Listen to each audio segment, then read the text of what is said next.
ತಮಿಳುನಾಡಿನ ಕರೂರಿನಲ್ಲಿ deadly ಕಾಲ್ತುಳಿತ. ದಳಪತಿ Vijay road ಶೋನಲ್ಲಿ 39 ಜನ ದುರ್ಮರಣ, 80 ಗಾಯಾಳುಗಳ ಪೈಕಿ 15 ಜನರ ಸ್ಥಿತಿ ಗಂಭೀರ. ಸಣ್ಣ ರಸ್ತೆಯಲ್ಲಿ ಸ್ಟಾರ್ ನಟನ ನೋಡಲು ಜನಸಾಗರ.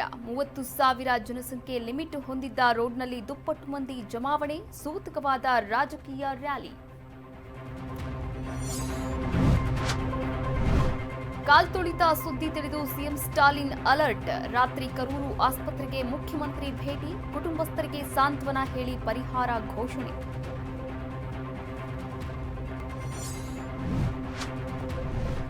ಕರೂರು ಕಾಲ್ತುಳಿತ ದುರ್ಘಟನೆಗೆ ಗಣ್ಯರ ತೀವ್ರ ಸಂತಾಪ. ರಾಷ್ಟ್ರಪತಿ ಪಿಎಂ ರಾಹುಲ್ ಗಾಂಧಿ ಸೇರಿದಂತೆ ಸ್ಟಾರ್ ನಟರು ದಿಗ್ಭ್ರಮೆ. ಎಕ್ಸ್ನಲ್ಲಿ ಪೋಸ್ಟ್ ಮಾಡಿ ರಜನಿಕಾಂತ್ ಶಾಕ್.